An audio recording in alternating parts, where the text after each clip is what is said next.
unite, fueling the passion, igniting the light. Through highs and lows, we'll stand as one. A legacy, a tale that's just begun. Together we roar, together we grow. Detroit Lions will rise, with a heart full of dreams and the fire in our eyes. From the past to the future, we'll claim our road. In the home of the brave, we'll proudly have grown. So let's lift our voices, let's turn it up loud. For the love of the Lions, we'll always be proud.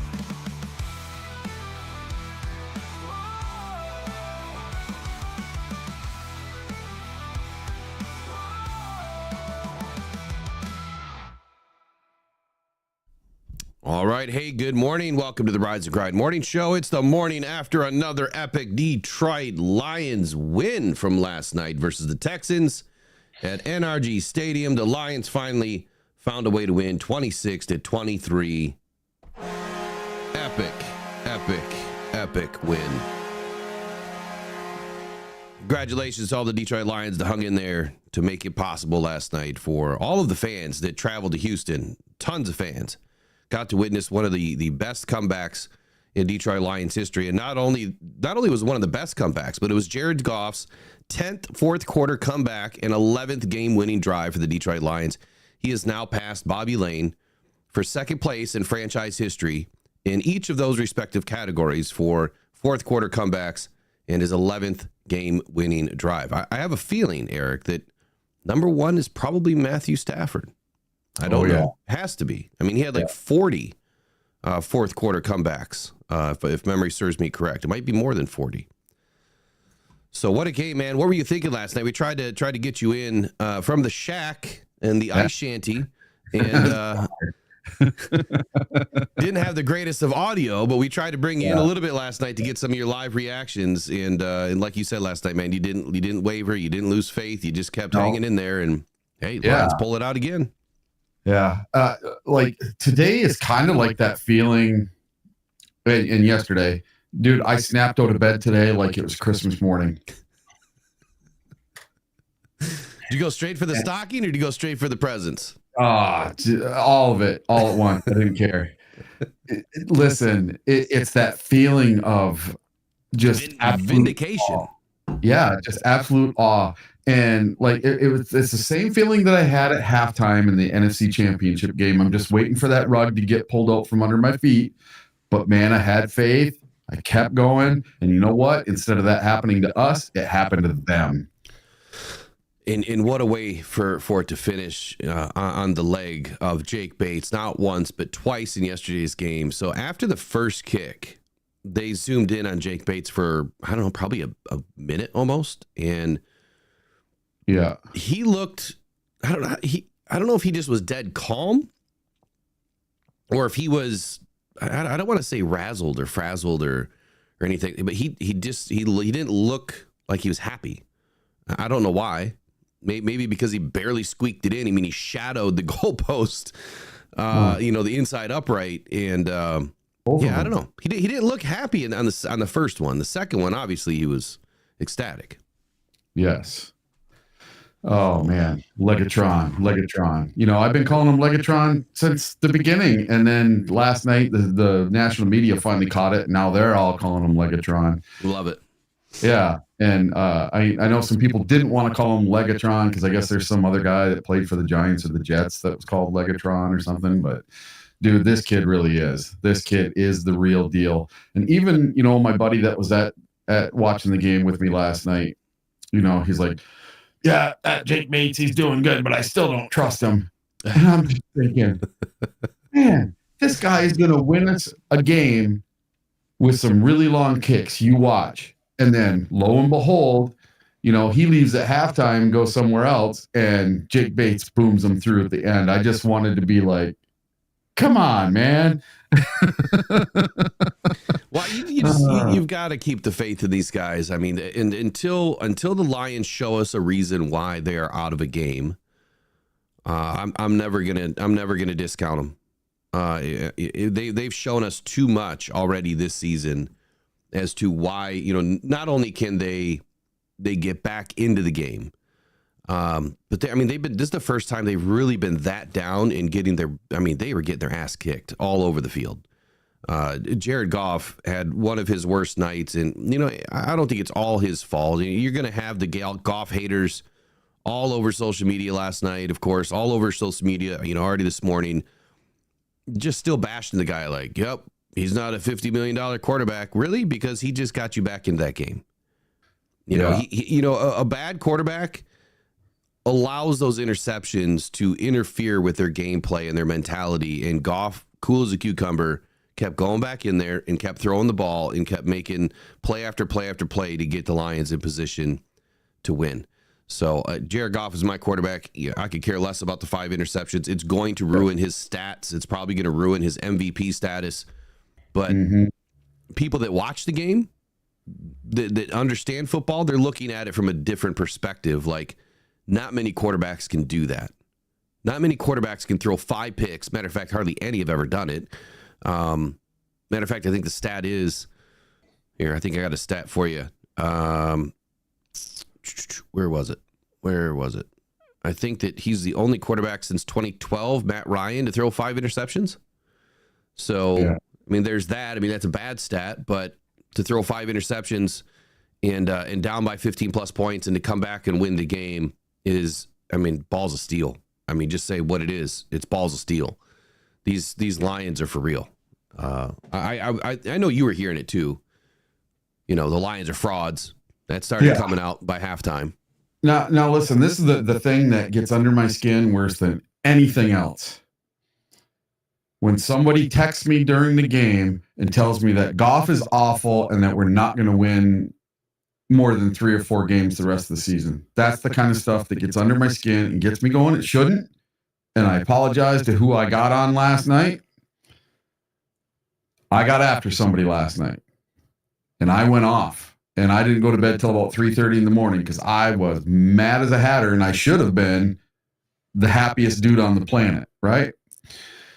But when somebody gets under my skin and calls out my quarterback and other people are online just bashing the Lions, and that's why I didn't get on social media until the game was over, because I didn't want to put any smack talk down, nothing, until after the game. Then I'll let the team do the talking and let the W do the talking. We got to win, And okay, so the Vikings yesterday, Sam Darnold looked awful. He threw 3 picks. Should have had 5, and he just looked horrible. That team looked horrible against the Jags. We are playing the Jags this upcoming weekend. The Lions open up as a 12.5-point favorite over the Jags. They could not score a touchdown against the Jags. So I'm telling you, when you want to talk about a fraud team, there's one team that's a fraud and one team that isn't. And Vegas knows which one isn't. It's the one that has a 12.5-point spread to open the week against the Jags. What was the spread to open up against the Jags for the Vikes? Remember? Not sure. I know they were favored. They were favored by at least a touchdown. And they were away, right? They were at Jacksonville? Yeah. Oh, they were 4.5 point. They were 4.5 point favorites on the road at Jacksonville. Yeah, they were. Yeah. Well, the Jags are coming home, and so have our Lions. They're on their way home, man. And I tell you what, this is going to be an incredible homestand.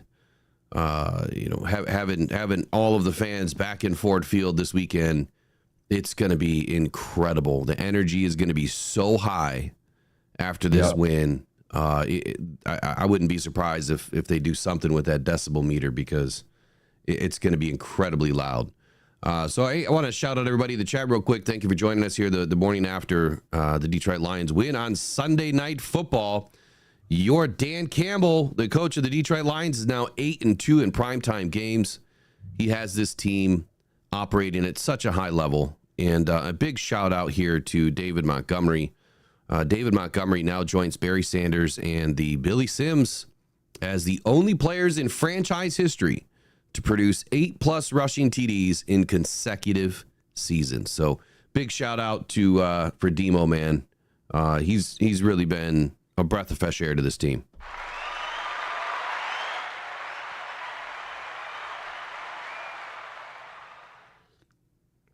All right. So I wanted to get into just a few things this morning. I didn't prepare a whole lot because just like you, I was up till probably 3. I just couldn't sleep.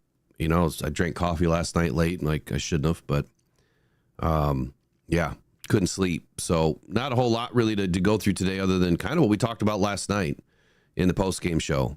And I really thought, I don't know if you watched it, Eric, but Carlton Davis last night when he was doing his press media availability, he dropped a couple of F-bombs. Oh, yeah. Yeah, dropped a few other choice words, and then as he was talking, they just yanked him. Yeah, they need to get some training on the whole public speaking thing. Yeah, I'm sure he might catch a fine for that one. I don't think the NFL wants these guys cussing, you know, in the media, but Yeah. you know, I mean, I lost a couple words yesterday during the game too, but it is what it is. I think Carlton's great, man. His energy is just epic. The dude is so perfect for Detroit. I found a little tidbit about Carlton Davis for you, and this is from PFF. Carlton Davis was the highest graded player on the field last night with a 90.6. Wow. Are those grades out? Because a minute ago they weren't. Yeah, it just says highest graded players: Carlton Davis with a 90.6, Derek Stingley Jr. with an 86, and then John Mechie with an 84. So okay, so just for that game, or is that overall? Just for this game and just those 3 players. And yeah, it says Lions Carlton Davis III had an outstanding game in coverage on Sunday night, and he'll be heading home with a game ball because of his role in his team's come from behind win. He was targeted 6 times in coverage, but allowed only 2 catches for 16 yards and picked off 2 passes. He allowed just a 2.8 passer rating on throws into his coverage for the night, with CJ Stroud averaging 2.7 yards per target into Davis's coverage. Yeah, pretty crazy. He was locked down. He was definitely our best defensive player yesterday, in my opinion. He had a hell of a game, man. He really did. You know, it was great listening to him last night when he said that, you know, he is coming back, you know, into this stadium again, 2nd season in a row. You know, the last time he was there with the Bucs, you know, it was a bad loss, and he was not going to leave that stadium without a win, without vindication, right? Without doing something, without trying to make a play. You know, and he did just that. And he made huge plays for the Detroit Lions last night. There's something that I brought up last night that I wanted to share with everybody this morning again. And this is something that I brought up in the off season. So it was during the free agency period. And I found something throughout my research. Nobody else put this out. I dug and I dug and I dug, and I started looking into the guys that Brad Holmes has been bringing in. And I looked at the free agents that we brought in this year. So Meek Robertson and I better bring up the schedule. So Meek Robertson and Carlton Davis. Let me bring up the Raiders 2023 schedule. And I'm going to bring up the Tampa Bay Bucks 2023 schedule. And I came across this throughout my research, and this is what it was. Brad Holmes brought guys in that not only had experience with the NFC North that season, last season, but also with our upcoming schedule for this season, for all of the other teams that we had to play. And I thought, okay, you know, that's cool. One of the guys has experience, and then the next guy had experience.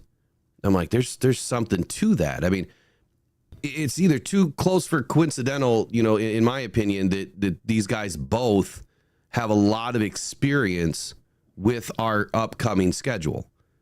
And it's not often that you're going to find players that do. So in 2023, the Tampa Bay Buccaneers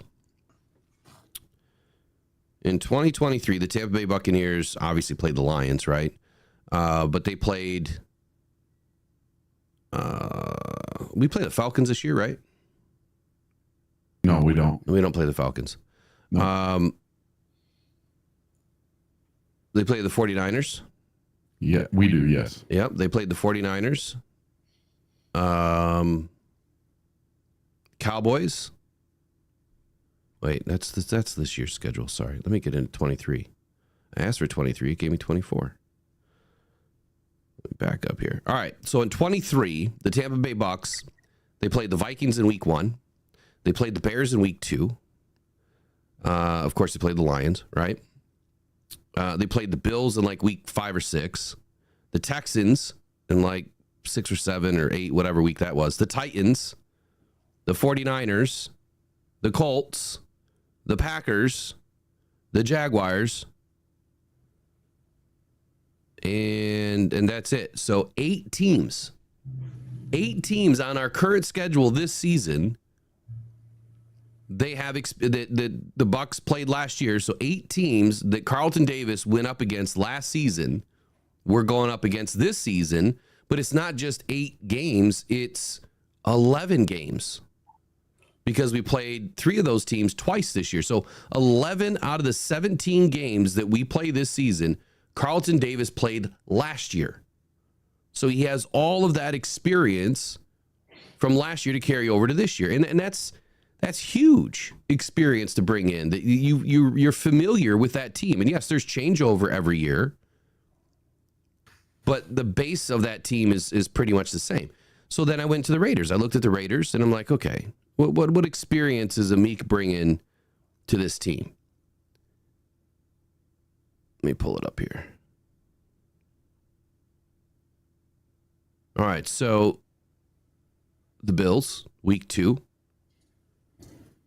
The Packers, the Bears, the Vikings, the Chiefs, which is huge, right, to have that experience because we're probably going to need it. The Colts, the Cowboys. Take that back. Cowboys is this year. So he had at least 4 or 5 teams that he had experience with.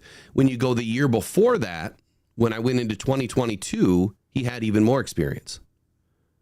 So it lined up. The guys that Brad Holmes was bringing in, the guys that he was looking at, and I don't know if he did this by purpose or if it's really coincidental that he brought guys in that had a crazy amount of experience. I would like to think that Brad Holmes did that intentionally. Not only did he look at, great players, that fit this team, but players that had experience that could, help our guys in these situations, that, hey, we got to play these teams again this year. And this is what I saw from last year. Here's what I know about this team. Here's what they do. And Carlton said that last night in postgame that, he knew that team liked to re-up plays, reuse plays that worked. And that's why he was able to go and get those interceptions, because he was baiting them. When the play worked, he knew it was coming again, and he jumped the route and got the interception. So I think that there's something to it. I can't imagine that Brad Holmes would have that much coincidence with bringing players in like that. It's not often. I mean, you could have brought in any other player from any other division that wouldn't have had that same experience, because they typically don't play the same teams. Each division, I think every 3 years or something like that, or every 4 years, whatever it is that they get to go around the league and actually play all the different teams. So anyway, just my little tidbit for Brad Holmes there. I think he's doing high level stuff, man. I really do. I didn't get a chance to watch the locker room celebration. Should we bring it in and watch it? Yeah, I didn't see it. Let me see if I've got a screen open here. I won't be able to hear it though. Darn it.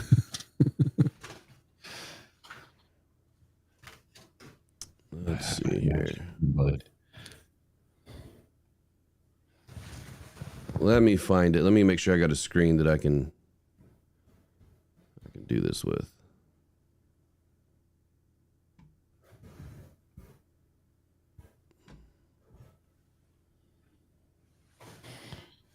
All right.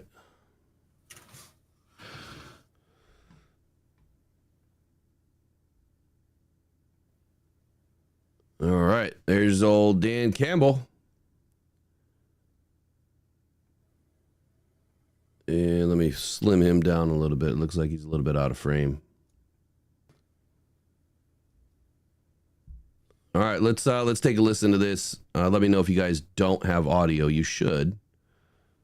You should have audio, but if you don't, just let me know and I'll redo it. Well, I don't even have audio, so that's not good. Hold on.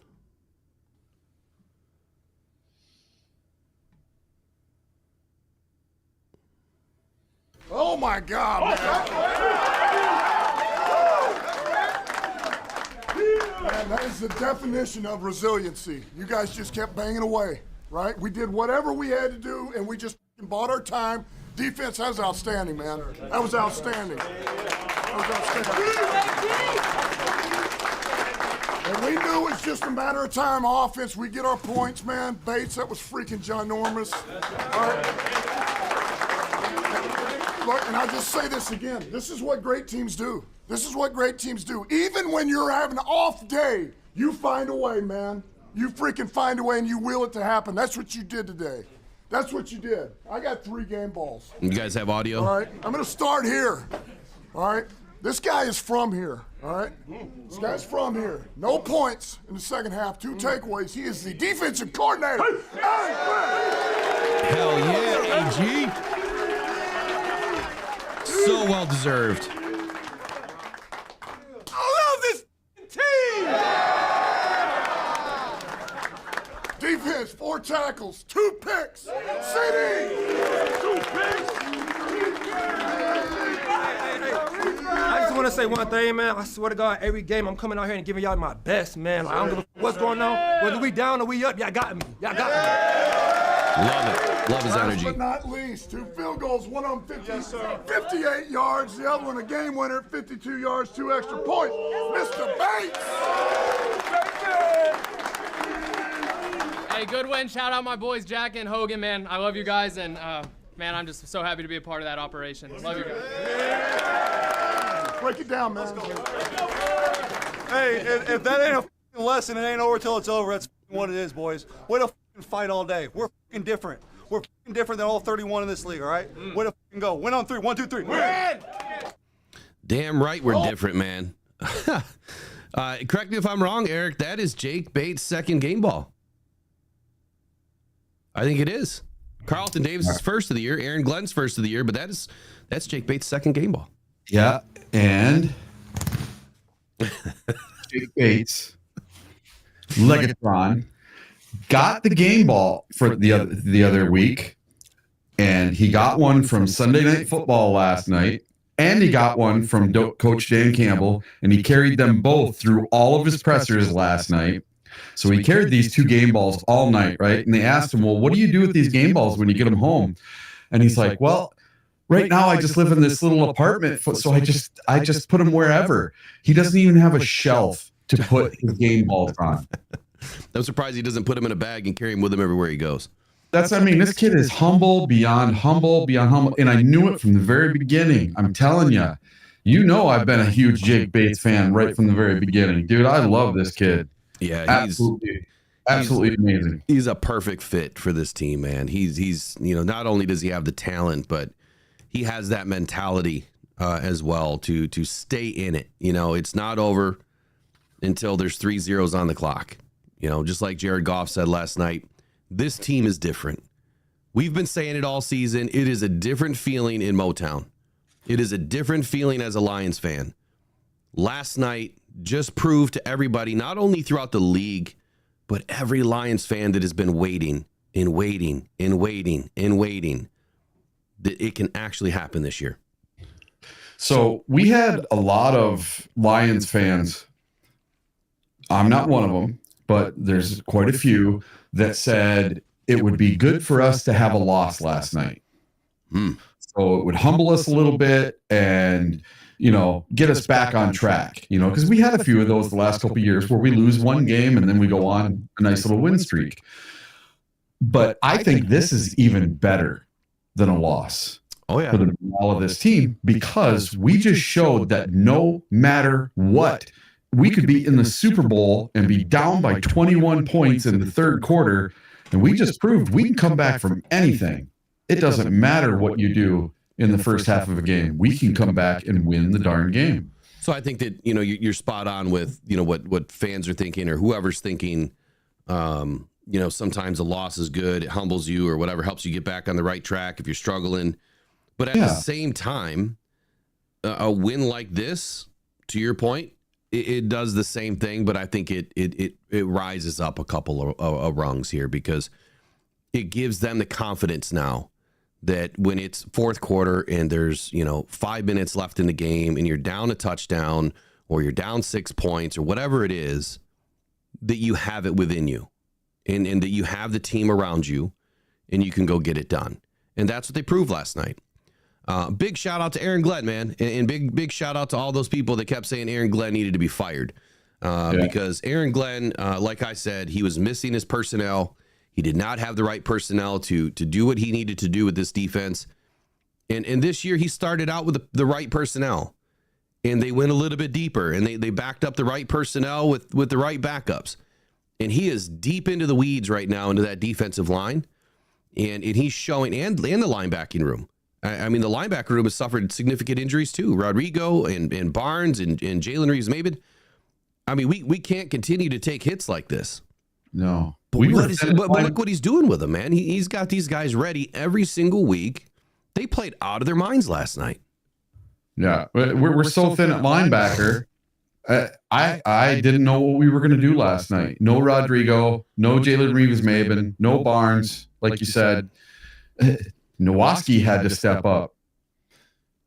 Jack Campbell had to step up. Anzalone had to step up, and they did. Yeah, they absolutely did.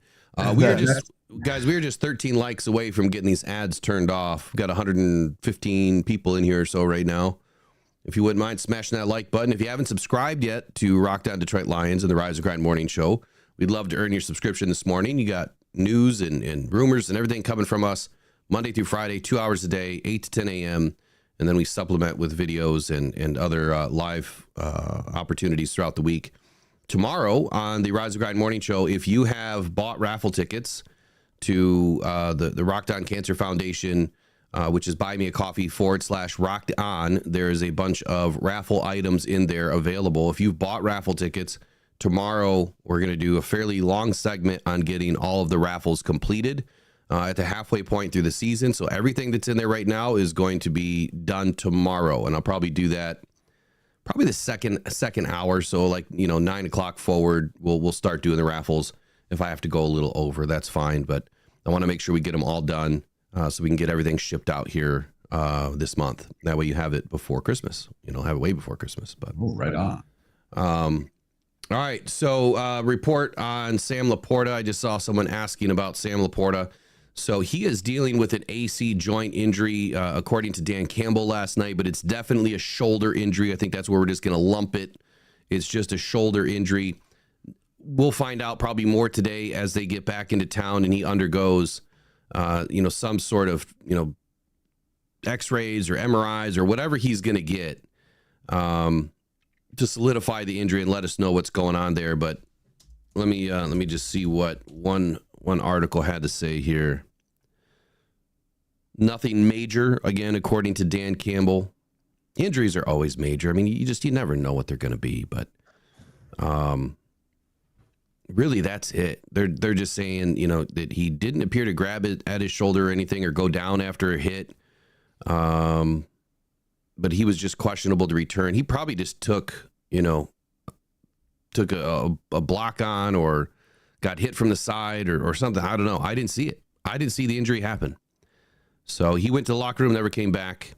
According to Dave Burkett, Sam LaPorta wasn't using his arm much to put his socks on in the locker room after the game. That's not good. No.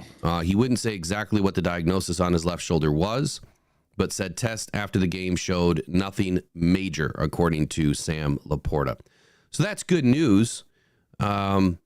AC joints, man, at least it's not, like a broken clavicle or something like that, but he'll probably be dealing with it for the next week. He'll probably miss this week's game. At least that was the idea last night. Yeah. I guess he went out to the locker room, then he came back in for a play or two and said that was it. But hey, we're playing the Jags this week. We're 12.5-point favorites, so I don't think Sam LaPorta, give him a week off. Let him have another bye. That's fine with me. And I think we'll be just fine with Brock Wright and Shane Gilstra. They played admirably yesterday.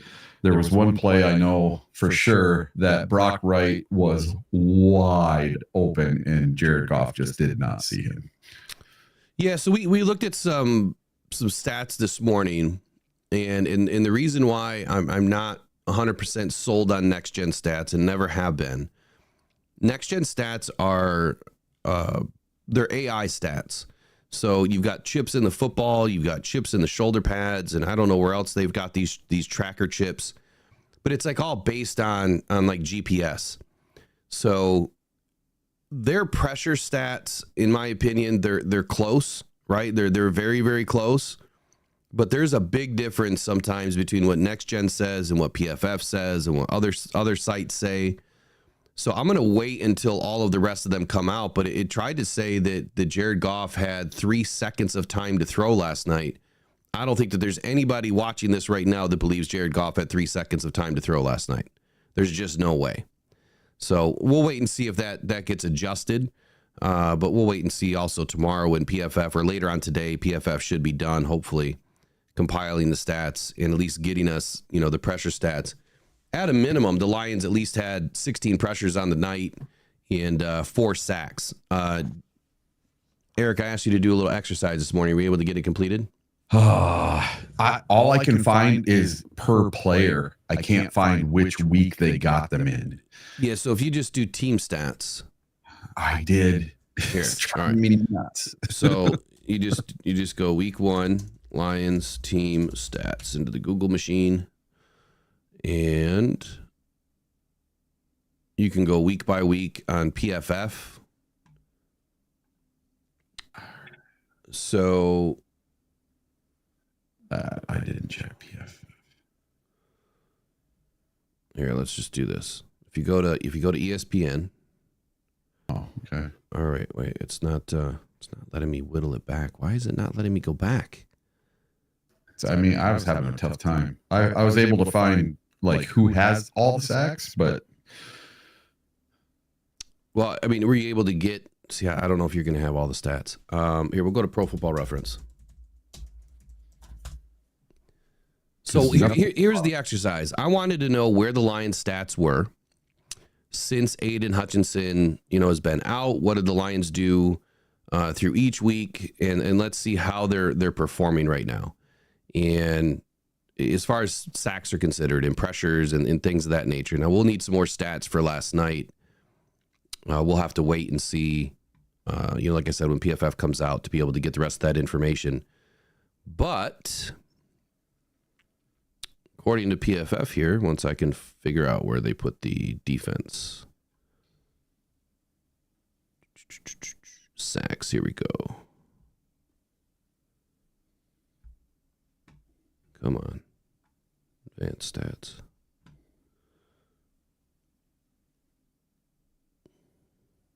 I want it to go game by game.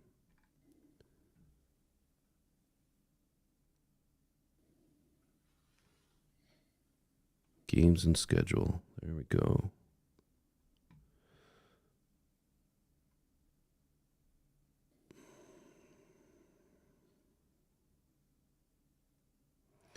Come on, where is it at? I'm having a hard time. No, it's there. It just takes a minute to find it, but Yeah. it's all there. It just takes a minute, and to do it live, I feel like I'm just holding everybody up here. Yeah. Well, just put it this way. So far, the Lions have 24 sacks on the season.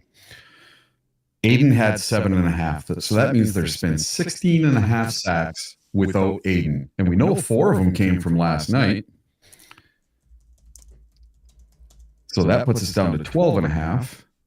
And we had none the game before.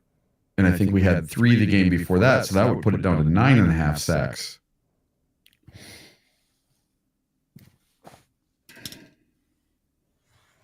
There has to be an easier way. Yeah, dude, I was struggling. And I suck with a computer, just so everybody knows. Oh, I'm horrible with computers. Who do we play in week 7? Oh, let's see. After the Cowboys game? So after the Cowboys, we played the Minnesota Vikings. That's right.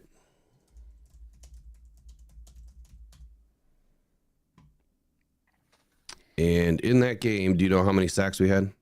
No, but I can look that game up here. Let's see.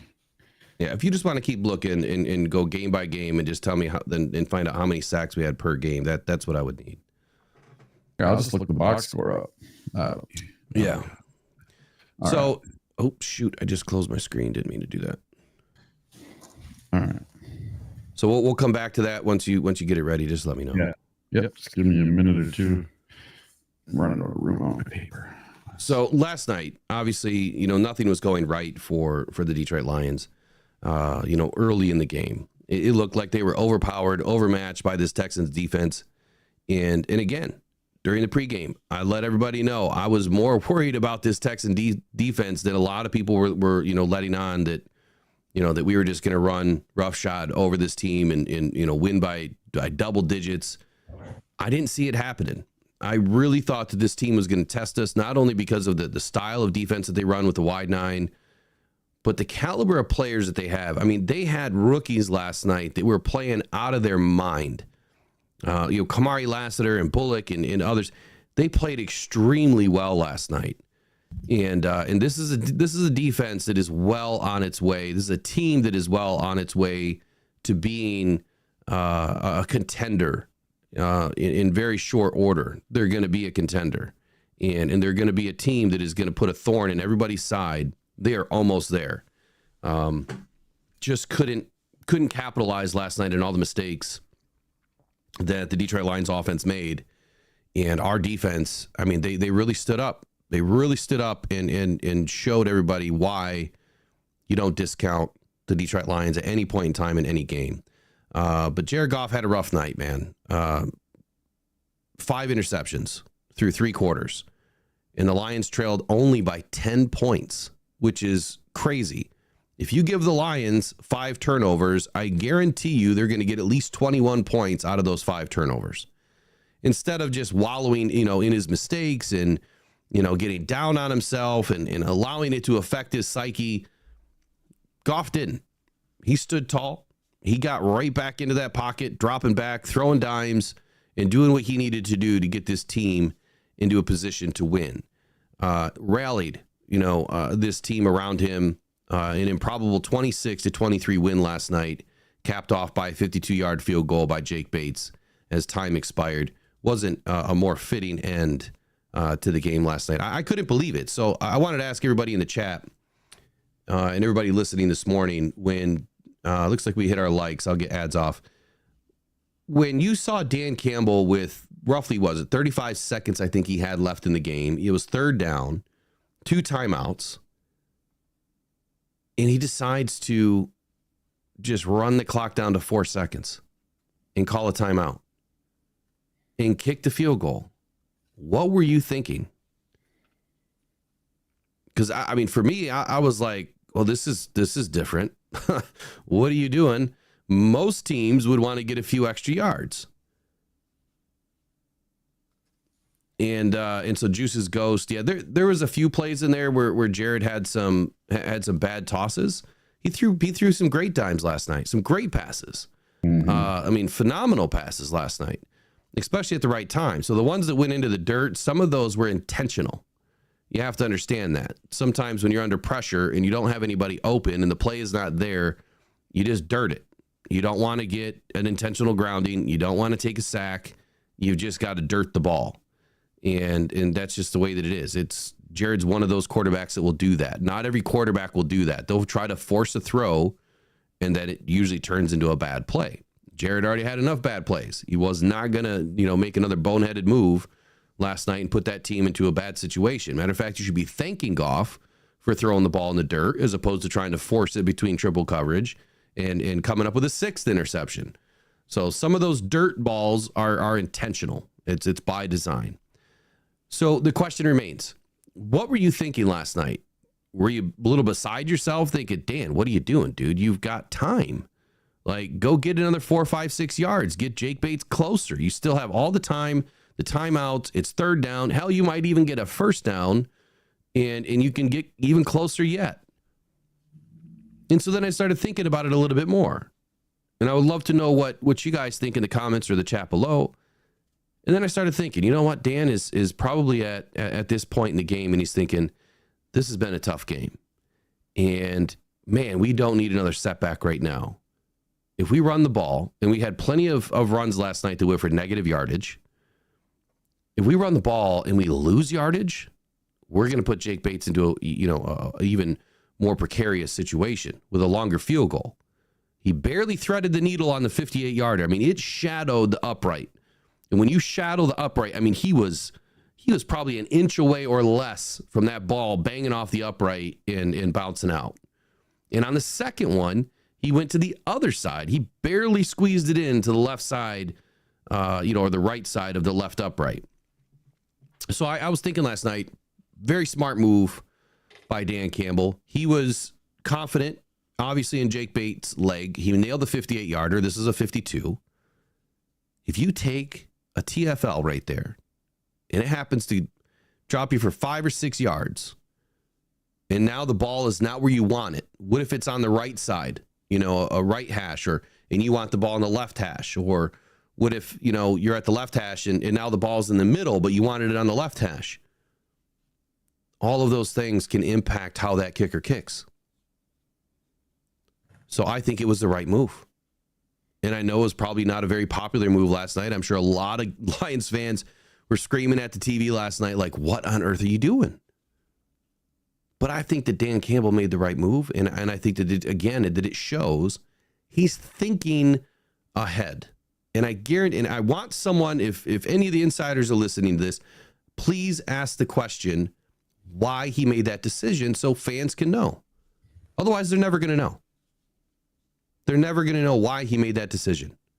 And I want to hear it, because I almost guarantee that he's going to say, I didn't want to lose yardage on that play. I didn't want to put my kicker in a worse position. I can almost guarantee it on anything. That's what he's going to say. That's what I would have done. Possibly. I don't know. If I'm in that situation, who knows, really? But hindsight's always 20/20. Yep. Well, hey, I got those stats for you. All right. So weeks 1 through 6, how many sacks did we have? So weeks 1 through 6, we had 15 sacks. Weeks 1 through 6, we had 15 sacks, and Aidan had 7.5. 7.5. So 7.5 were everybody else, and 7.5 were Aidan. Yep. All right. Now weeks 7 through 10. 9 sacks. 9 sacks. And that's 4 weeks, 9 sacks. We're averaging just a little over 2 sacks a game. Yep. So we had 4 against the Vikings, 1 against the Titans, none against the Packers, which is amazing, and then 4 against the Texans. So we are averaging 2.5 sacks weeks 1 through 6. Right? Yep. And it was split even, 1.25 sacks per game from everybody else not named Aidan. Yes. Right? And then in weeks 7, 8, 9, and 10. Oh, wait. I'm sorry. Weeks 1, we had a bye week in there. Yep. So we were averaging 3 sacks per game prior to Aidan exiting, and 1.5 sacks per game for everybody else not named Aidan. Mm-hmm. And then we had 9 sacks over the last 4 games, and we're averaging 2.25 sacks per game. So we are only down 3/4 of a sack. Yeah. So add Za'Darius Smith, I think we're there. Well, we'll be well above it, but I think that now you guys understand why I wasn't worried. Yeah, it was a huge loss. We're only missing 3/4 of a sack with Aidan out of the game. That's it. If you go by averages and the law of averages, 3/4 of a sack is not much. It's definitely not game changing. So I think that not only Aaron Glenn has this team playing at such a high level that we're still maintaining, we're still producing. And that's why if the Lions didn't get something done at the deadline, they were perfectly comfortable and confident in what this defense has been doing. Za'Darius Smith didn't play last night. And that defense probably had its best game of the season. Yeah, they let up 23 points. But they completely shut out the Texans in the second half. You know what's crazy is Eric, I doubt you heard me when I was live last night, but before the half, I said, man, if the Lions can somehow shut out the Texans in the second half, we got a shot. Yep. And they did it. You want to know what my I buddy couldn't Bob, believe it. my buddy Bob goes, yeah, all we need to do is we need to shut them out in the second half and score 19 points and we win this game. And what did we do? We shut them up in the second half. We scored 19 points. I couldn't believe it. It was like he was a mystical psychic or something. Oh, what a game. So I have a little tidbit for you here. Sure. All right. I am good friends with a guy named Steve Arnold, and he was on a little show called Meteorite Men on the Science Channel back in the 90s and early 2000s. And he is a lifelong Kansas City Chiefs fan. And last year, even during the NFC Championship game, he was rooting for the Lions. He wanted the Lions to play the Chiefs so we could go to the Super Bowl together. And he's rooting for the same thing this year. So after that game last night, he sent me something. And he said, which do you think was more improbable?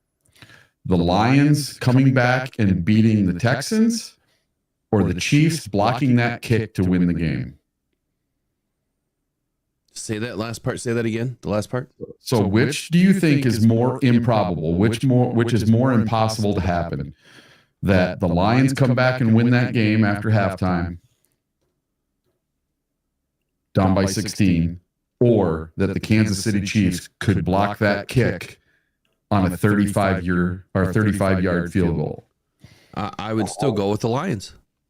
Okay, so you are correct. The Lions were more improbable. So the Texans had an 81.2% chance to win that game. The Denver Broncos had an 80% chance in that game. Slim. So, I mean, by 1.2%, that's how improbable those two wins were yesterday.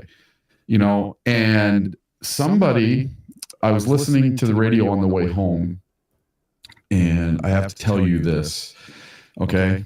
So there's a little saying this guy said, and he said, luck is the residue of preparation. I don't think the Lions were lucky last night. I think the Lions were prepared last night. And they used that residue of preparation last night to win that game. And it feels so darn good to be 8-1. Something the Lions have never done in their history, been 8-1. Yeah, it's pretty incredible, man. It's absolutely incredible what this team is doing right now. So Nick said that Hutch's pass rush win rate was almost 30%. I think a lot of those stats are skewed, and I think you have to look at efficiency, right? I think efficiency is more important than anything. You can have 100 pressures to 10 sacks. You're 10% efficient. You're winning 10% of your reps. That's not great. Whereas the Lions have maybe fewer pressures, they're getting more sacks when you compare the two. They're more efficient. So pass rush win rate, I think you also have to look at the style of pressure and the style of the pass rush, meaning, are these just pressures because they're pressure? Which, again, a pressure, you're just moving, the guy into the pocket. You're moving a guard or a tackle into the pocket, and it counts as a pressure. To me, that's not changing the game. Quick pressures are what matter. And if you can get to the quarterback in under 2.5 seconds, which used to be the marker for quick pressures, that means you're actually affecting the quarterback. 3 seconds? You're not affecting the quarterback. I mean, let's be real here. You give Jared Goff 3 seconds of time, he's dicing you up. Jared Goff has diced up teams all season long with an average of 2.86 seconds of time to throw. Hardly anybody, any quarterback with 2.5 seconds of time to throw is going to do anything. They're not going to be able to get the ball out. So I think you have to go a little bit deeper You know, some of these surface level stats that you see, they're gaudy. Let's just put it that way. They're very gaudy stats. You got to go a little bit deeper into it, in my opinion. I don't think that, you know, if you get 100 pressures a season, that you should have 25 sacks. Flat out. Your win rate should be 25%. I think that is the benchmark for a top tier defensive end, is 25%. So if you got 100 pressures, you should have 25 sacks. He had 102 pressures last year. He had 11 and a half sacks on the season. So he won 11.5% of his pressures. That's pretty low. That's a big difference between 30% and 11.5%. Big difference. Big shout out to Anthony Ross, $5 super chat, says instincts by Dan the Man Campbell should not be questioned. I just want to know why our new edge rusher did not play. So I don't have a firm answer, Anthony, on that. The narrative around Za'Darius Smith not playing last night is that he wasn't ready, did not know the blitz packages. That's all that they really needed him to know. But I mean, it's Friday. He gets in for one practice, and then you're jumping on a plane, you're heading to Texas. So there just wasn't enough time. And I would believe in that too, that there just wasn't enough time to get him up to speed on, what to do, in this defense. It's not an easy defense. Aaron Glenn does a lot of different, highly unique things with this defense. I'm sure that if you put Za'Darius Smith in and just said, hey, it's 3rd and 5, just go get the quarterback. That's it. Don't worry about anything else. He probably could have done that. As a matter of fact, I expected that the Lions were going to do just that. Even if he got 10 snaps and he went on all 3rd downs and that's what was his only job, I think he could have done that. He's been around the league for a long time. So I don't know if we're ever really going to find out why. It could have been, Dan just was like, look, man, this is your bye week. We're just going to give it to you. That could have been the other side of that. We're just going to give it to you. We're not even going to press the issue. Stay healthy, right? Get acclimated. But what we witnessed last night with Za'Darius Smith not in the game, you want to talk about a consummate professional? He was an extension of the coaches last night. He was coaching up the guys. He had the tablet in hand. He was going over all of the game tape with everybody during the game. What I witnessed from last night, or from Z last night, was nothing more than extremely impressive with how he handled himself and how he stayed engaged into the game and was getting to know his guys. And who knows, man, he could have been a big reason as to why the Lions had so much success last night on defense. Yep. I'll say this. When's the last time you saw an injured player for the Lions on the side with the tablet being that engaged in a game? I don't remember that ever happening. This guy's going to fit in really, really well. Yeah, I mean, I think last year we saw, C.J. Gardner-Johnson do it, but I think he did it differently because there was, if you remember the one game that I was at that I caught some video that went viral when I got home of him and Kirby Joseph going at it on the sideline, and Kirby was, running up and down the sideline, just yelling at everybody, and him and CJ Gardner were getting into it. I think that CJ was trying to help. We'll never know the true answer, but for some reason, I think he just kind of rubbed people the wrong way. And that tends to happen. He was probably trying to help, and maybe he just didn't approach it the right way. Z last night, man, he was slapping fives with everybody. He was smiling, and I'll tell you, that smile's infectious, man. He's got a big smile. You're right though. He's gonna fit in just fine. Absolutely. Did you know that Kirby and Brian Branch actually moved in together this summer? I didn't know that. Yeah, for the whole summer, and they've been taking their dogs to the dog park together, and they do everything together. They're best friends. That's what it takes to win. And every Thursday they go to Kirby's house. All the DBs go to Kirby's house and watch Thursday Night Football. When you're a team, you practice like a team, you play like a team, you do things as a team. That's how you develop a winning culture.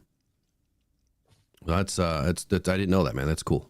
Yep. And there's 2 Thursdays coming up where they're not going to be able to watch the other teams play. So Dan Campbell last night said this. He said that was a hard-fought game. Detroit, he said we had to fight our way back in there. I'm proud of the guys. There's things that we've got to clean up, but our guys wouldn't go away. They just wouldn't go away.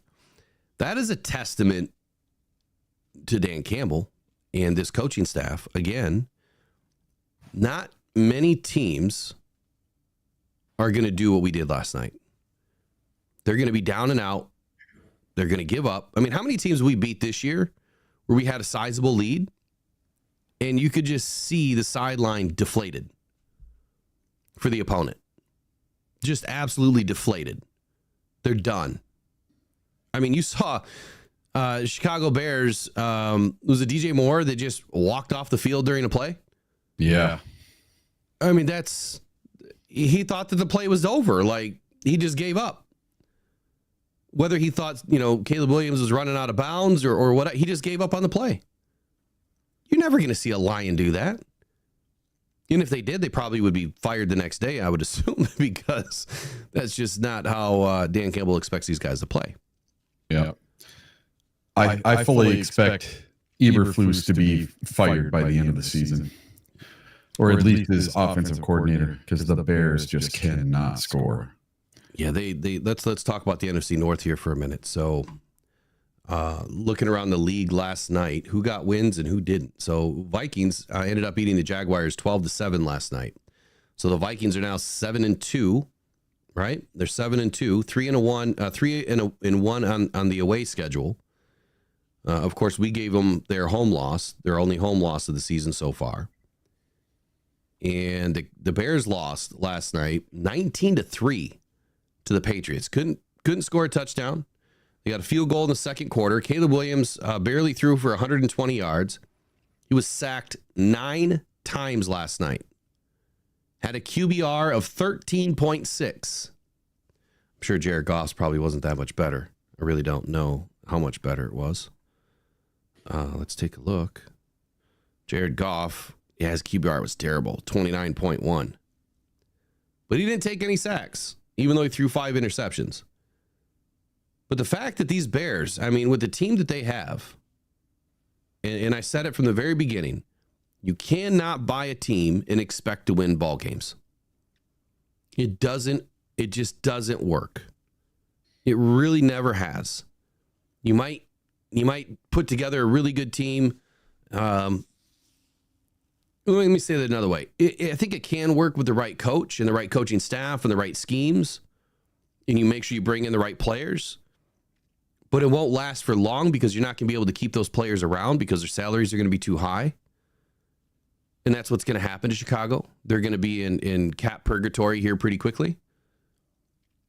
I just don't think all those players fit together. I don't think that there's the right camaraderie. I don't think that there's the right connection between the players. That's the difference in Detroit. They're bringing in the right players of similar mind, right? They understand the same scheme. They fit well within the scheme, and they play for each other. They don't play for stats. They play for each other. You don't get that all the time. A lot of these guys are I. It's all about me.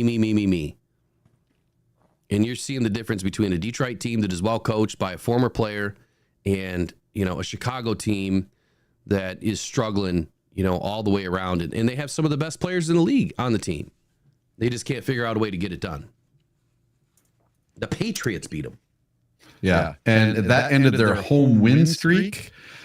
And the Bears have not scored a touchdown in 2 games. They've went the last 2 whole games without scoring a touchdown. Yeah. And so Nick brought up the Rams. Yeah, I think that's a different, that's kind of the different, it's a different way that they did it. They brought in 3 players. They brought in Matthew Stafford. They brought in Odell Beckham. They brought in Von Miller. So they only brought in like 3 players. Largely that team had a good nucleus, had a really good coach, really good schemes, and they were just, a couple of pieces away versus starting brand new, the the Bears have bought just about everybody. Yeah. You know, DeAndre Swift, DJ Moore, Keenan Allen, Cole Kmet, Rashawn Johnson. I think they drafted. I like what Juice's Ghost has in the chat here. Don't worry, the Bears will sign another linebacker for $80 million next year. That will fix it. Exactly. Because they bought their linebackers. Yeah. I mean, they spent a boatload of money on their linebackers. Yeah. I'll say something about linebacker play. That linebacker for the Texans last night, absolutely incredible. How would you like to have a dude like that on your team? I can't say his last name, but man, was he good. I'm not sure which one you're talking about. Autry? Aziz Yuzu or something? Oh yeah, Aziz Shair. Yeah, that guy. Yeah, Man, he's really good. I was more impressed by the rookies though. Oh, yeah. But I'm just saying for the Texans, I thought he was their player of the game for the Texans. Yeah, J Mommy says Caleb had locker room issues in college with his teammates. Maybe it's happening with the Bears. I wouldn't be surprised. Yeah, I said it from the outset. Prior to the draft, that from what we're hearing and what we're seeing and what's being said about Caleb Williams, that it probably wouldn't be long. I mean, all we saw was diva syndrome in Chicago. It doesn't take long to infect a locker room, and if you're not playing well and you say the wrong thing as a rookie, guys are going to look at you sideways like, dude, you just got here. Like, you got to earn the respect of this locker room first. He's not playing well. I have an echo. I don't know how, but we'll turn it off. Might have been from when you put the Dan Campbell thing on. Could be. It's gone now. Okay, perfect. I didn't hear one, but yeah. All right. What else do you got for this morning? It's 9:00. Oh, I don't know. Let's see.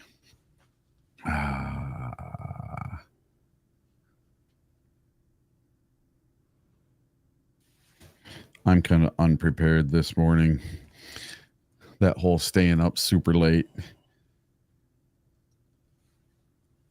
kind of got me. What are they talking about? James Houston last night, people are trying to say that he pissed his pants. What? I didn't see that. Yeah, what in the world here? Says, where are you seeing that at? It was written by somebody. So they're saying that during a tackle on, where was it? After the cameras caught what appeared to be Houston's soiled pants in an effort to bring down Texas running back Joe Mixon, and Houston wanted to make sure that everybody knew it was just a Gatorade accident. Everybody just needs to chill. He must have spilled some Gatorade all over him. Oh, Jesus. You know what? Go ahead and piss your pants, man. I mean, that's just NFL players used to do that all the time. There was no time to go to the bathroom.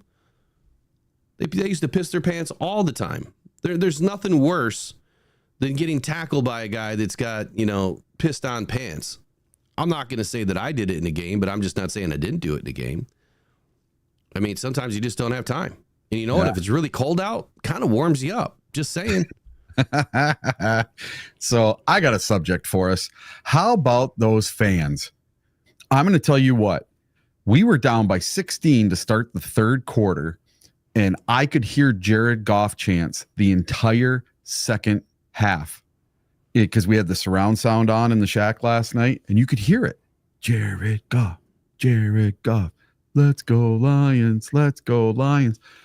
I have to give a shout out to all the fans that went to Houston, and I feel so bad for not going to that game. I should have been there, but I wanted to take a week off from flying across the country, and I just needed a week off from not flying. But man, our fans, second to none. I think they all wanted a vacation to go down to Houston and be in the sun for a couple days, and they showed out because all of my friends posted videos and pictures from the game last night. And you could even see it on the TV broadcast. There was a sea of blue there. Somebody said it was at least 30% Lions fans at a Texans game. So shout out to all of our fans. Absolutely incredible.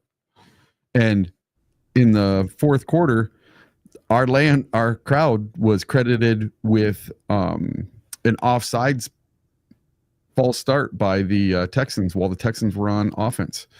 Our crowd was so loud down there, and you can hear them. I mean, I think it's absolutely incredible the way that we do travel. And when's the last time you heard an opposing team's fans be that loud in their stadium for any game you've watched? I don't think I've ever seen that before. Not that loud. There's been a couple of games. The Chiefs game, we were definitely there. I wasn't at that game, but we rose up in that game too. The Vikings game, the Vikings, we were there. We filled out at Lambeau. I mean, obviously we weren't really loud because it was terrible outside, but there was moments. We were a lot louder than the cameras made it out to be. My videos, it was crystal clear and awesome at Lambeau. Yeah. Oh, I found out yesterday too, there's a fan cam that you can go back to every game from the season and you can find yourself in the crowd. David Lyon showed me that yesterday for the Packer one, and I did that at Lambeau, and then I went back and looked at Ford Field, and I was finding myself all over the place at Ford Field. I was like, oh, this is awesome. I never knew about that. Yeah, they started that a couple years ago. Yeah, they need to do some marketing on that because that's incredible. So there's some games where you can't find yourself though, like you're like I've looked and you can't. Yeah, either you're gone, like you're maybe you're in the bathroom or you're getting something to eat or I don't know, but it's supposed to zoom in on you. I don't know if they just take pictures at certain points or what, but yeah, they're just stitching them all together with a 360 camera. All right, so I'm going to review Lions records again from last night. David Montgomery joins Barry Sanders and Billy Sims as the only player in franchise history to score 8+ rushing TDs in consecutive seasons. Barry Sanders did it from 89 to, what does that say, 80? I can't read it. 89 to 82. That doesn't make any sense. Yeah, that doesn't make any sense at all. They're gonna have to look at that. Yeah, they screw something up. Yep. And of course, Jared Goff produced his 10th fourth quarter comeback, an 11th game winning drive for the Lions. He is now in second place, just past Bobby Lane. I think he's tucked right behind Matthew Stafford. Jake Bates kicked 58-yard field goal last night, tied for the third longest in franchise history. So he's already moving up the chain. He's right behind or joined Matthew Prater and Jason Hanson as the only kickers in franchise history to connect on multiple field goals of 52+ in the same game. Dan Campbell 8-2. Got these Lions to 8-2 in primetime games. I mean, that's a feat. You put us on primetime, we win. Keep putting us on primetime because we win. Lions set a single season franchise record by winning 5 straight road games. It's a new season single franchise record, 5th straight road victory. 7 straight wins. The Lions have won 7 straight games, tying the single season franchise record, which means this week at home versus the Jaguars, we'll have an opportunity to break that record. The Lions are 8-1 for the first time since 1954. Wow. It's insane that we have to go back that far. Yeah. Absolutely. But I think that tells you kind of where we've been, right? Haven't been in a good spot. Amon-Ra St. Brown has now produced a receiving TD in 7 straight road games, tied for the NFL's 6th longest streak since the 1970 AFL-NFL merger. So the next road game, he's got to get another one, and we'll see how much closer he gets to breaking the record. Also set a new franchise record for 7 straight games with a receiving TD. Amon-Ra just does it quietly, doesn't he? Yeah. He really does. Last night, the injury on Khalif Raymond was he was just cramping. His return was questionable last night. I think he did come back into the game. And then, of course, the update on Sam LaPorta, the shoulder. He's probably going to miss this week. Carlton Davis has 2 interceptions on the night last night. His first 2-pick game ever of his career. Wow. Jared Goff has reached 200 career passing TDs. He is the 15th quarterback in NFL history to reach 200 career passing TDs within the player's first 126 career games. Nice. I love it how people discount Jared Goff. That he's just some bum of a quarterback, right? And he's posting up records every week. Yeah. I hate how quickly fans turn on him. This one to me is, in my opinion, the most important stat of all. Through the first 8 games of the season, Aaron Glenn's defense has only allowed 6 passing TDs. This is their lowest since allowing only 5 passing TDs through the first 8 games of the 1986 season. So the last few weeks, Eric, I talk about the stats and how when you look at the stats for our DBs, it can be a little bit shocking, right? You see the yards that they're giving up, and their reception rate against or passer rating against isn't the greatest. And I think if you were just to look at the stats, you'd be like, yep, same old. Lions DBs are just trash. But no, that's really not the case.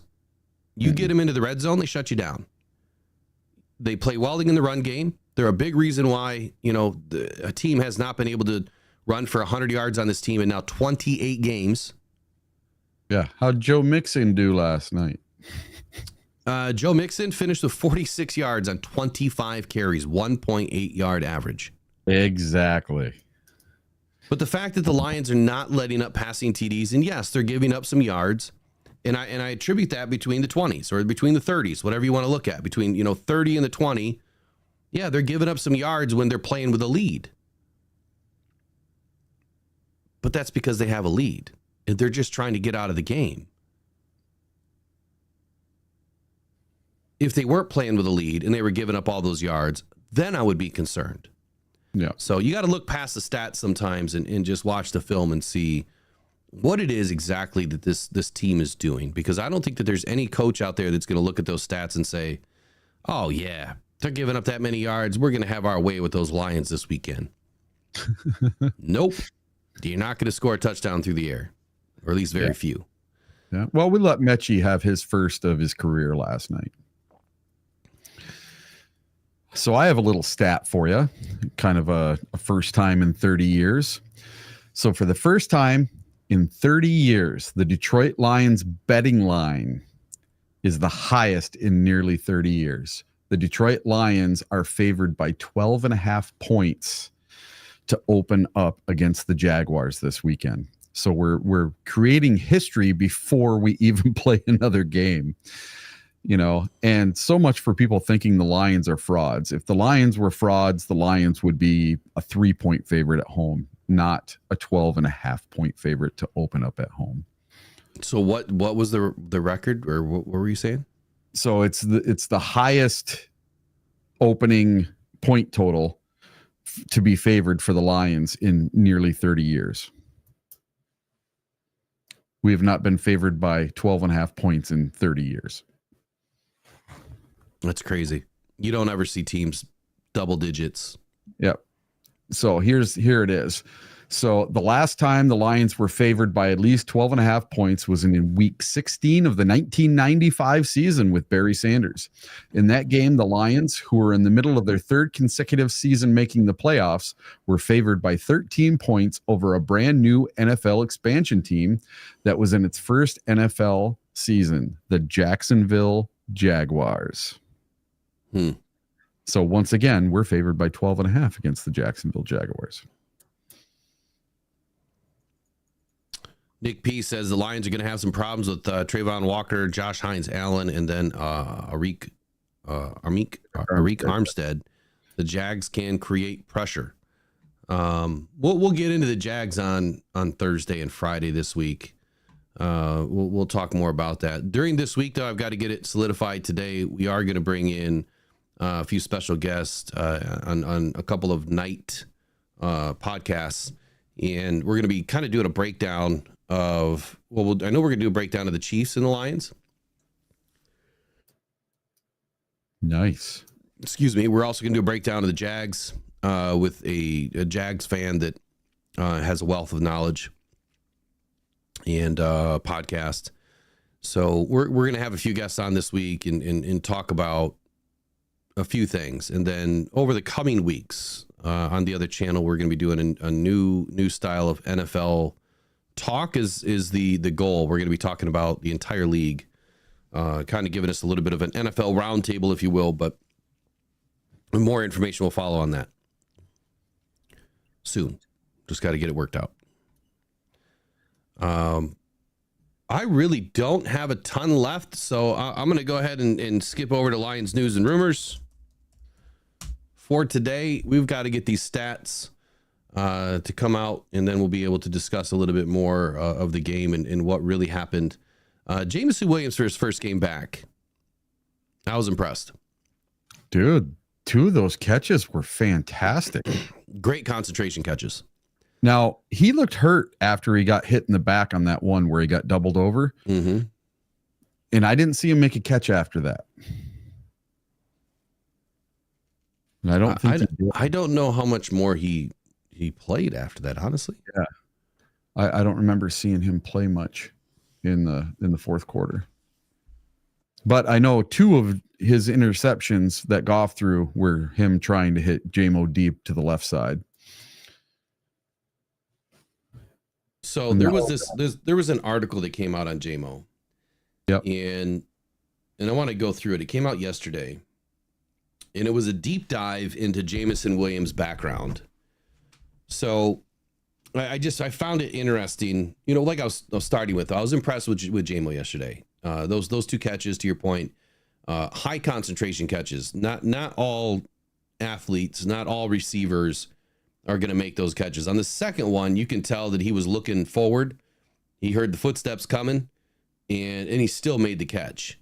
And then on one of the passes, you know, it was kind of behind him, and he made the play.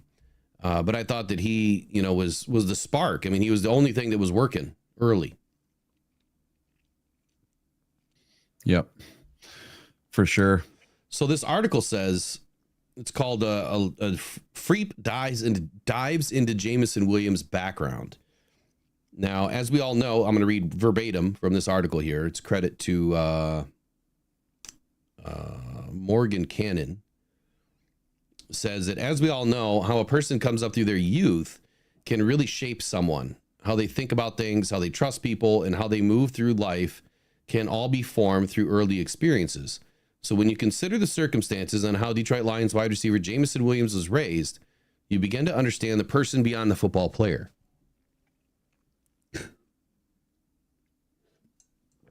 Man, I got the yawns. David Burkett of the Detroit Free Press wrote a really good article on how Williams knows he messed up, and because of his upbringing, is more than ready to put these bumps in the road behind him.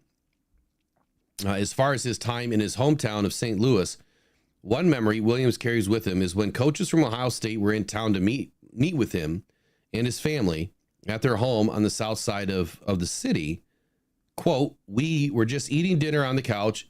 Boom, it goes down outside." Williams recalled in an interview with the Free Press this week. They asked me, "What is that?" "You know what it is. It's gunshots. It's a shootout right outside the house, bro." So after they just got up out of there, and it was just that. Quote by Jameson Williams. Burkett writes about the people who helped raise Williams and kept him working on his craft as a football player and a track athlete, and off the streets that would only hinder his ability to attain his ultimate dream, playing in the NFL. And I'm going to go into the entire article here by David Burkett. I think that, I've got to sign in. Shoot. Where's the sign in at? There it is. Oh, man. Even the Pistons mascot did the upside down celebration when the Pistons won. last night. That's funny. Why is it saying that I don't have a membership? I have a membership. Wow. The Lions currently have a 47% chance to get to the NFC's #1 seed. Say that again. The Lions are 47% to win the #1 seed in the NFC.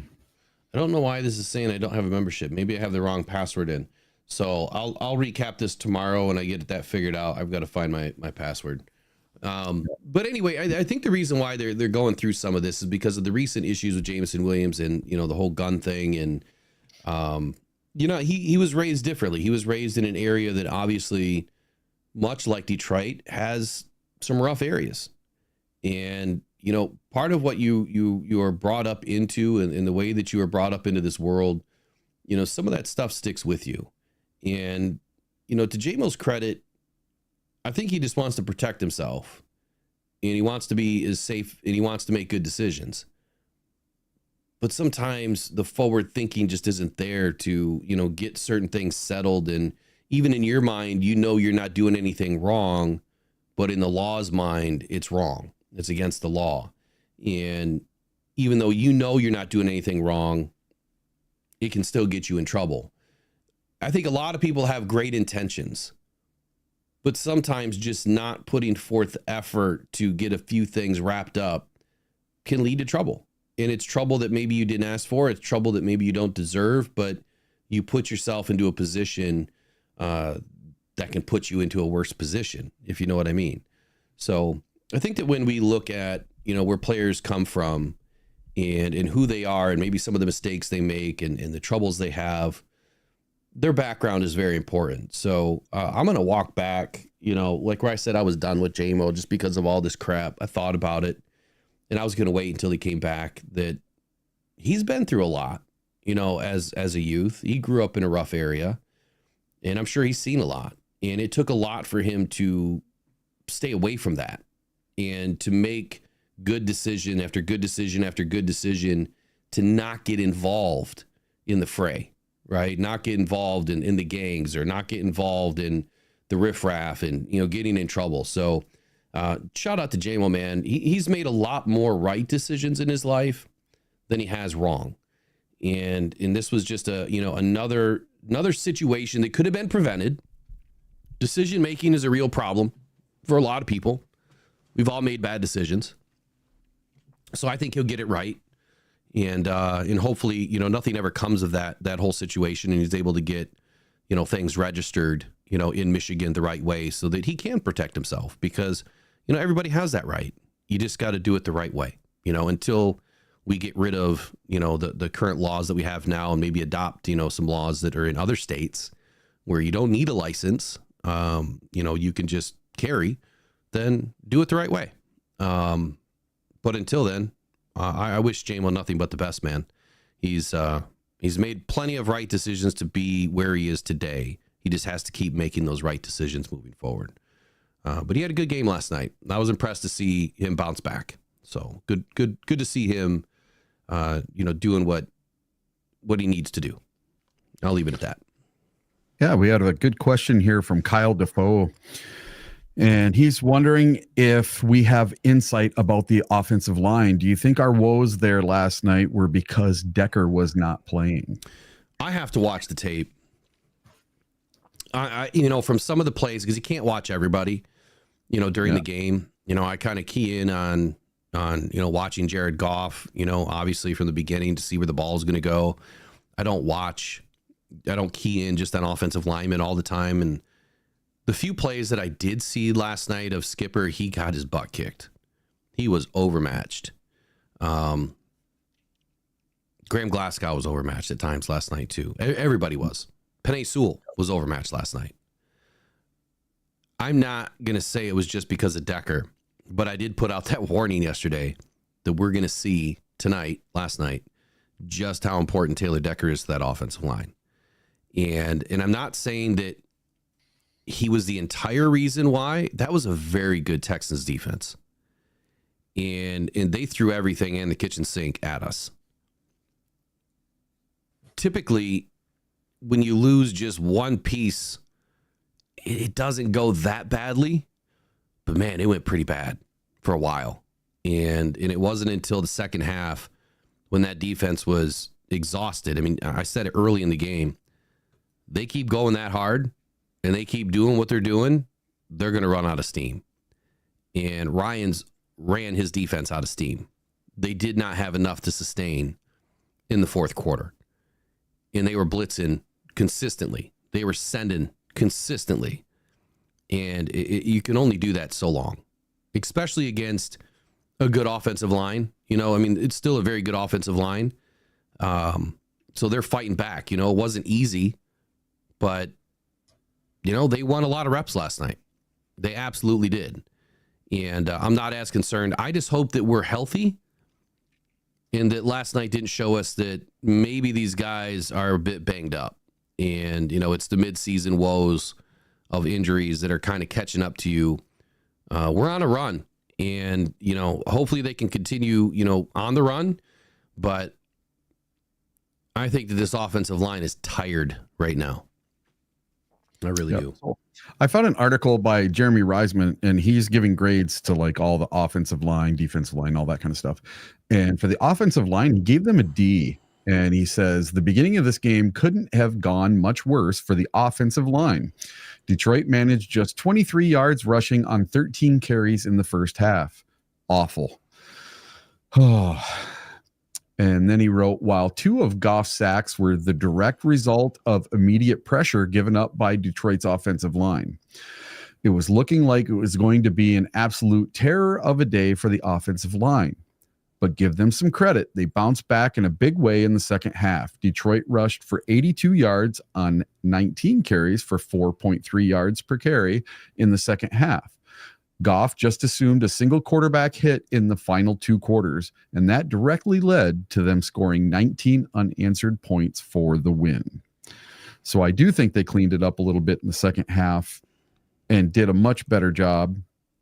I do question some of our play calling, especially on first and second down, and then some very weird, you know, 3rd and 16, and we're running the ball for 2 yards. I didn't understand that a few times. Trying to run it up the gut on 3rd and 16 was very, very weird to me. I'll come back to that because I think I have somewhat of an answer for that. But Roger P says O-line problem was the defense knew which lineman was going to get the help, and that was Skipper.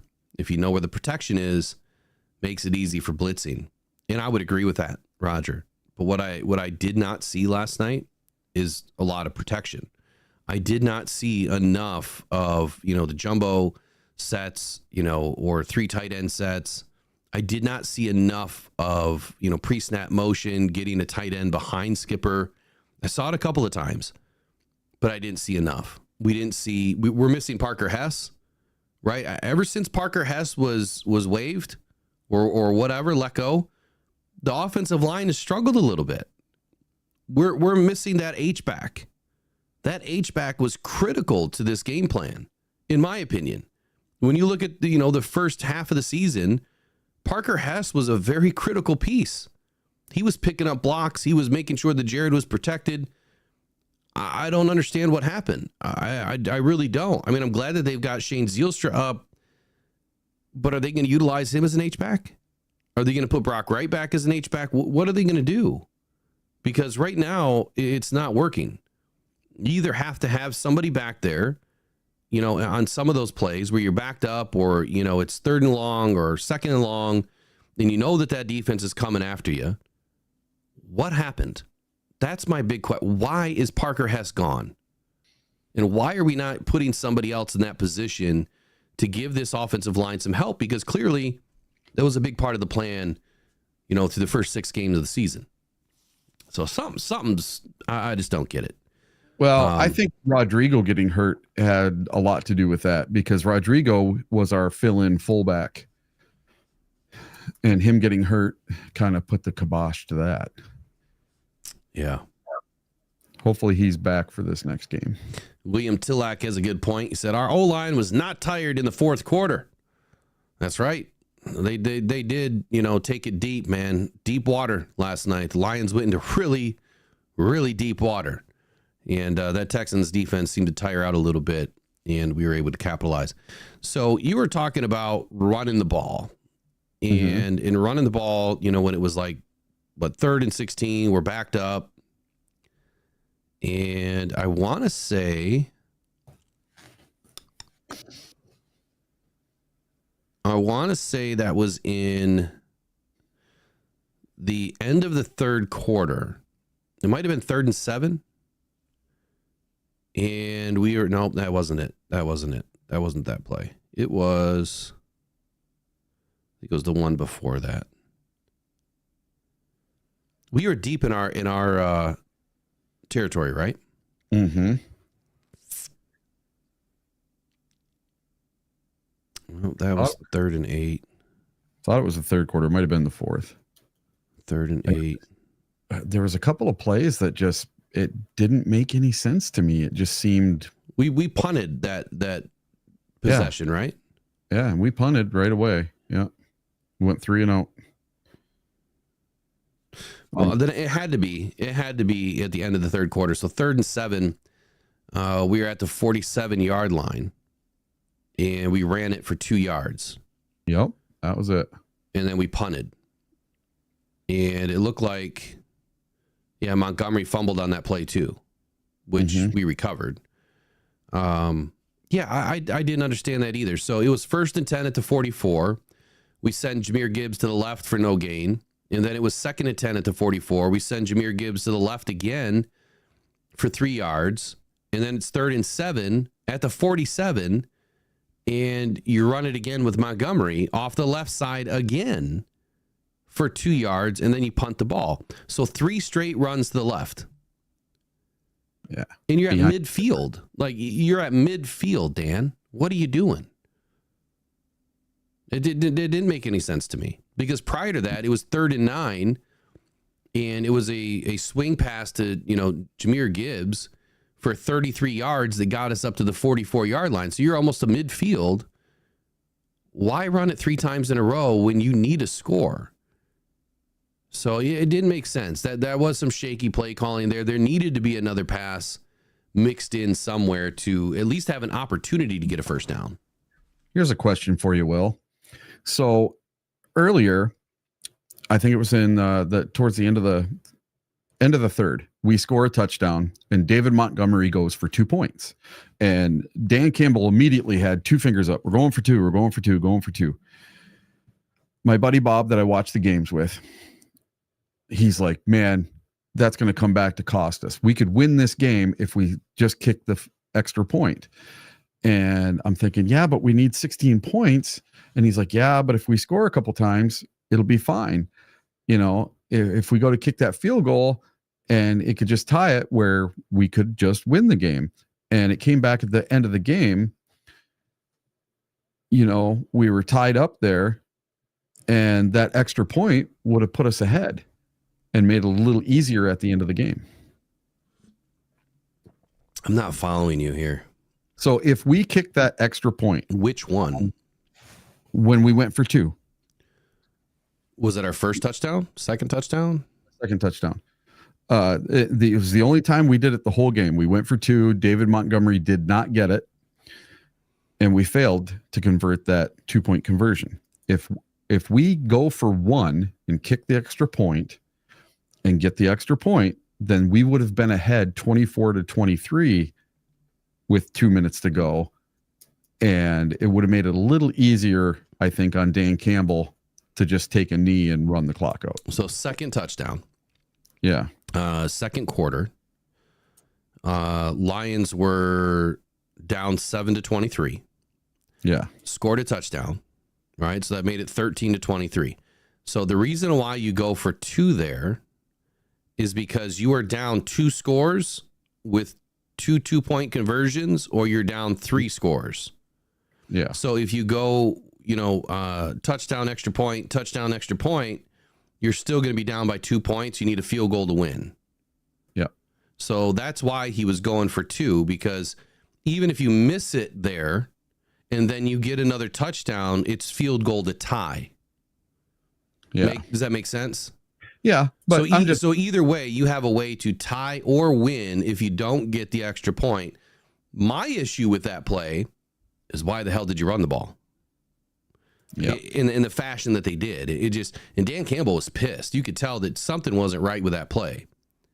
Whether Montgomery hit the wrong hole or the offensive line collapsed or whatever. I would have much rather have seen, a short little pass, over the middle, or we do not run. We are not running quick slants like we used to, and I don't get it. We're not running anything quick over the middle anymore. I don't get it.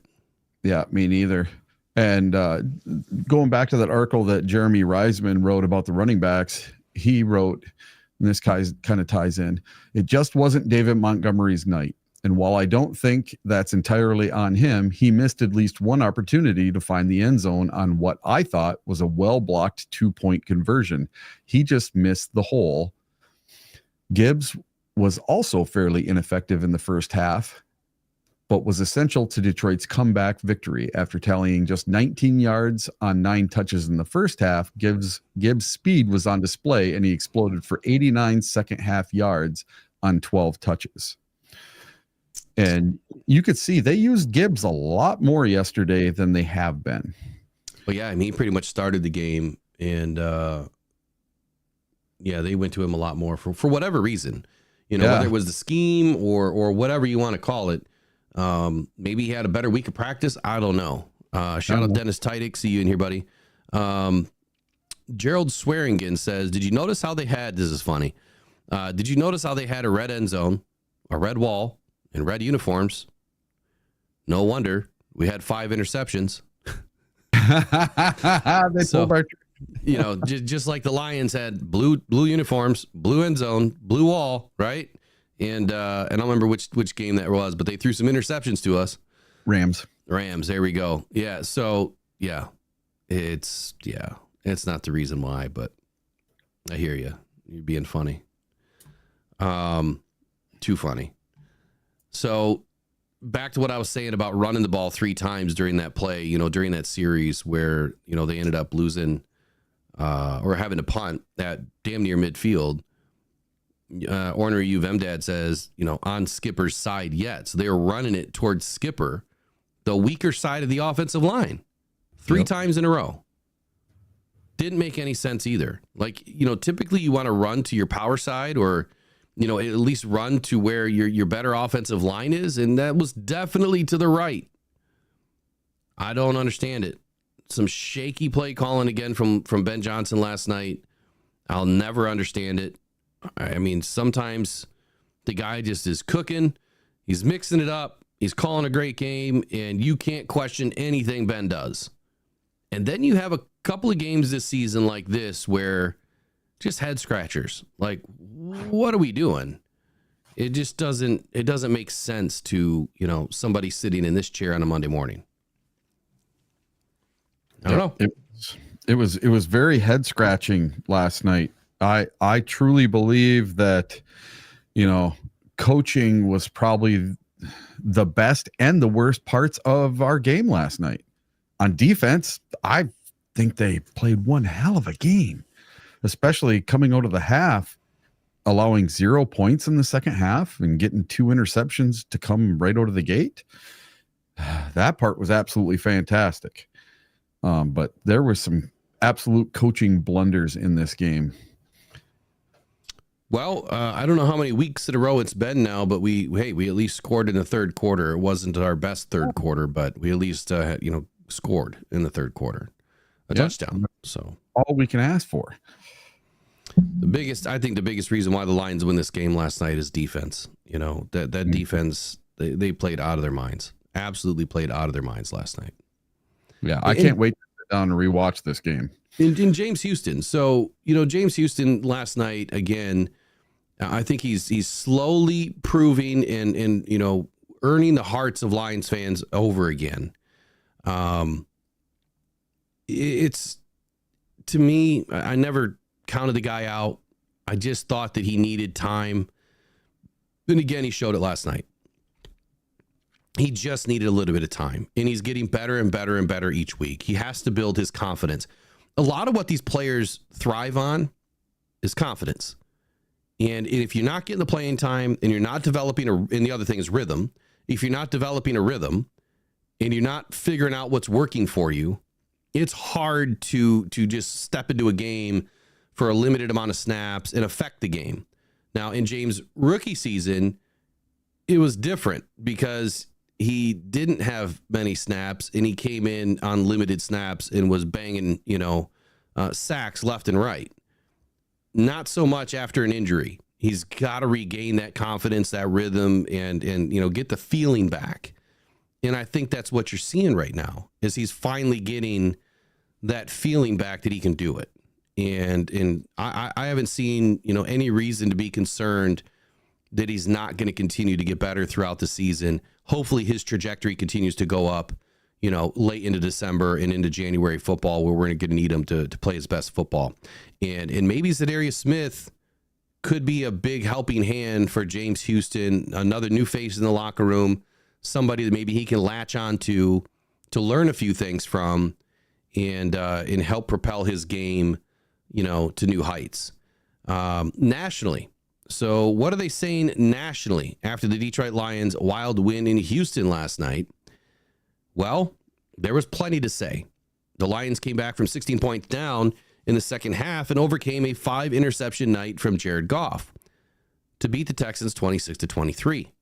In one of the most memorable Lions wins in recent memory, Detroit found its stride after an ugly first half. They got a standout performance down the stretch and saw kicker Jake Bates hit 2 field goals from 50-plus yards to tie the game and win it in the final 6 minutes. The Lions have now won 7 straight games that are 8-1 on the season as they move past the midway point of the season. Here's a look at some of the national reaction after yet another Lions win. The AP Press, Jake Bates makes 52-yarder at the buzzer. Lions overcome Jared Goff's 5-interception night to rally past the Texans. Yahoo Sports, Lions-Texans, Detroit overcomes Jared Goff's 5 interceptions. Sunday Night Football, NBC Sports, Jared Goff throws 5 picks, but the Lions win. Dan Orlovsky, that game is the reason why they'll win a championship in many ways. That's the best team in football. And that might be the best comment that Dan Orlovsky has had about these Lions ever since Matthew Stafford left, to be honest with you. CBS Sports, the Lions pull off a stunning win that the NFL hasn't seen in 54 years. USA Today, this one stat about the Lions' unreal comeback over the Texans is bonkers. Well, why does it say that I can't connect? What's going on here? Broken link, I guess. I'll say this about Dan Orlovsky. You would think that he had never played for the Lions. He has been such a Lions hater for so long. And you go back and listen to him in the preseason, he didn't give the Lions a shot for anything. Well, that's since Matthew Stafford left. Yeah. Prior to that, he was nothing but a Lions lover. And matter of fact, I think through 2022, for whatever reason, something changed after 2022. Yeah. And he hasn't been the same. I'm not sure if he's just trying to, I don't know, fit in, fit into the national, narrative. Yeah. It's I don't know. That's when the bosses at ESPN are like, yeah, you can't be a homer. Or you have to like the Lions a little bit or something. I don't know. One of the two. He's wishy-washy to me. Well, I hope the Lions just get it done and shove it down his pie hole, to be honest with you. Yeah. And even though we had kind of a shaky night, I can't wait to see the power rankings when they come out tomorrow. That this should be very interesting to see if the Lions are still at number 1 in a lot of the rankings. I think it should be a dead even heat right now, probably between them and the Chiefs. Well, it has been for a while. Yeah, Robert Griffin III had this to say: won the game, lost the MVP, but I'm sure Jared Goff will be okay with a Super Bowl ring. For him to make that many mistakes and they still win the game means the Detroit Lions have everything they need to win the Super Bowl. He ain't lying. Nope. He's definitely not lying with that one. Yeah, epic game from the Lions last night. Eric, what do you want to say to kind of wrap up here? We're going to finish a few minutes early, and Sure. we'll get back at work tomorrow morning. We'll get through the stats today. We'll get the show lined up for you guys tonight, so we have a full show from open to close. Yeah, I promise I'll be way more prepared tomorrow. Today was a little crazy, man. Like I told Will this morning when I jumped on, I was like a kid on Christmas. I couldn't sleep last night. I was just so pumped and excited to come talk to you guys about this Lions win. Literally, man, I'm still just shaking from this win. I have all that adrenaline pumping through my veins, and it was dark out last night. It was nighttime, and we're out in the shed, and we had to be quiet because people are, neighbors and stuff getting ready for work the next day. And it's so hard not to scream when I'm watching the Lions, whether it's on TV or in person. And like my wife always says, they can't hear you through the TV. She used to say that to me all the time. And I'm like, yes, they can. And I scream anyway. They can't hear us. They can feel it, man. It's the connection, right? Yeah. And I don't care if you're watching at home, at your deer stand. I don't care if you're watching on your phone going down the road. I don't care where you're at, man. Scream your butt off. Have fun. That's what it's all about. Let's not get on each other as Lions fans. I don't care if you're a bandwagon fan and you joined yesterday. I don't care if you're brand new. I don't care if you came yesterday and started liking the Lions, or if you'd liked the Lions for 49 and a half years like me. I don't care.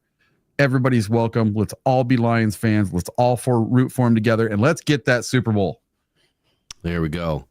I'm going to finish with this. And I hope that, certain individuals that write topics, that write articles, are not trying to create a narrative before one gets started. Because to say that Za'Darius Smith hate is a strong word. That hates that Dan Campbell gave him the week off. I don't understand that. I mean, it is a direct quote from Za'Darius Smith, but I don't think that he's putting it in that light that he has hate. He just wants to play. So according to Za'Darius Smith, he says, I can't wait. I hate that he gave me this week off. I didn't want it, Smith said with a smile.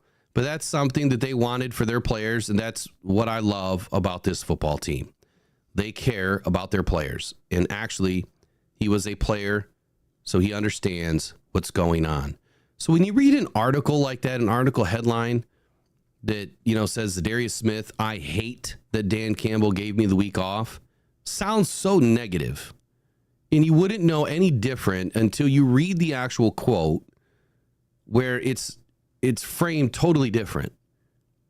That he understands that Dan Campbell is looking out for his players. Being a former player, he understands what it's like to be in that situation. Even though he's probably never in that situation of being traded to a team during a bye week. I just don't know that I would frame it like that. But then again, maybe this individual is not a Lions fan.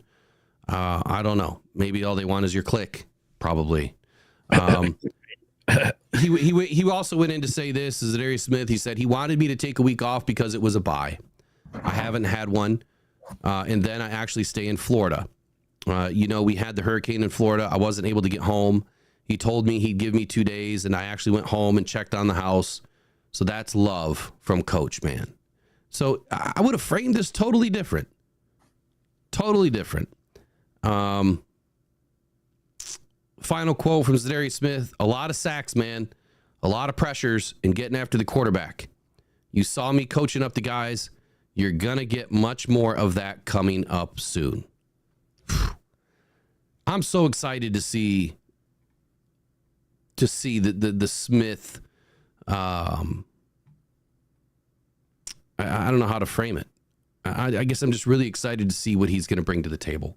What I saw last night was nothing but consummate professional.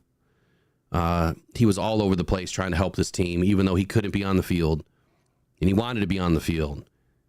He was kind of living vicariously through the guys on the sideline and just trying to be, that rock solid teammate, trying to help them in any way, shape, or form to stay in the game and help them identify, any opportunity that they could, find to win. And they did. So big shout out to Za'Darius Smith, man. If what we saw last night is even a small tale of what's to come, I'm all in, buddy. 99 is definitely going to be on its way to my home soon, and I can't wait to get it. So, and a big shout out to Broderick Martin for letting it go. I'm still curious as to how much it really cost him. He said that there was 3 zeros behind the number.